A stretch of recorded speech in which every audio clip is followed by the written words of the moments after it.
In today's biased news, the coup in Niger sparks colonial tension, Poland deploys troops to the border, and a global manufacturing slump continues.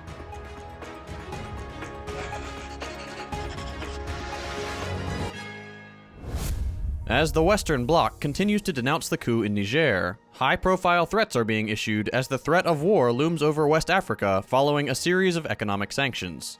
As a result of corruption, economic mismanagement, and a cost of living crisis in the African country, a coup was carried out last week by the Presidential Guard, and has subsequently been supported by the military. Similar developments have taken place in neighboring Burkina Faso and Mali, which have expressed fraternal relations with the new administration of Niger, and have warned that any foreign military intervention within the country would be considered a declaration of war against them as well. This follows calls for military action in order to restore the deposed president to power by, among others, France and the United States.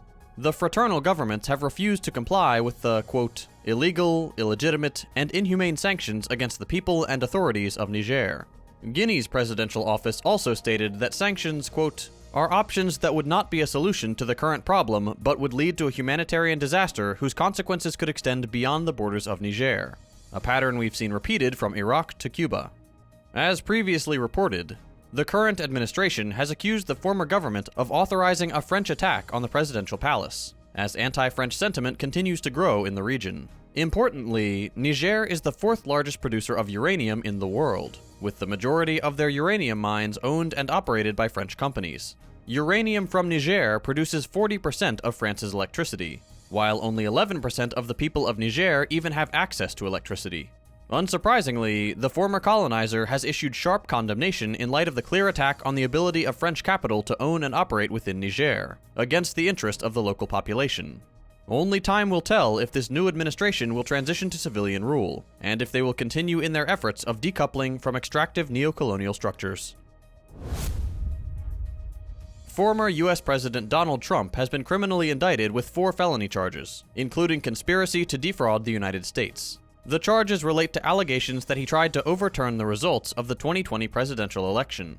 Prosecutors assert that Trump pushed erroneous claims of election fraud, pressured officials to alter results, and incited the riot at the US Capitol on January 6, 2021. Trump is the only person charged in the indictment, but references are made to several co-conspirators, including Rudy Giuliani and former Department of Justice official Jeffrey Clark. Despite the legal troubles, Trump remains a leading contender for the 2024 Republican presidential nomination. On Wednesday, Russia launched an attack on Ukraine's grain ports as Ukraine attempted to defy the Russian blockade. The attack damaged a grain silo, affecting Ukraine's ability to export the product. Chicago wheat prices surged 4% in response to the attack, raising concerns about global grain supplies.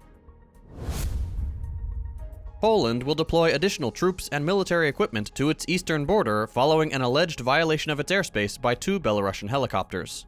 The Polish Defense Ministry stated that the helicopters crossed into Polish airspace while conducting training near the border. Belarus dismissed the accusation, attributing it to Polish efforts to justify a buildup of forces at the Belarusian border. Global factory activity remained sluggish in July, indicating a slowdown in growth and affecting the world economy. However, the Americas showed relative stability compared to Europe and Asia. S&P Global's gauge of worldwide manufacturing activity was at its lowest level since June 2020, with a reading indicating contraction.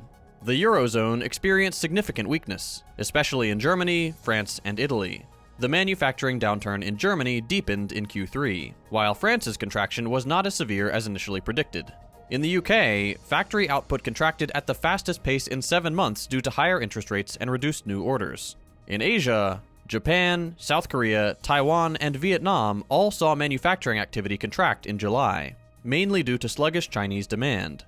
China's manufacturing PMI also declined, falling short of analyst forecasts.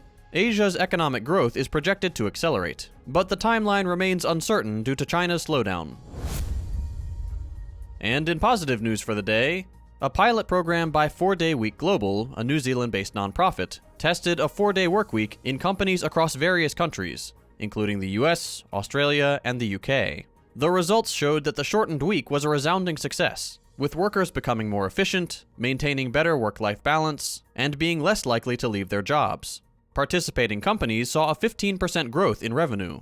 Democratic Rep. Mark Takano is pushing to make a 32-hour workweek law in the US based on these findings, with the Fair Labor Standards Act being adjusted to allow for higher overtime pay for hours beyond 32. Other lawmakers, like Senator Bernie Sanders, are also advocating for shorter workweeks. Some US companies have started testing the idea, and the success of the pilot program has shown promising results for the sustainability of this model.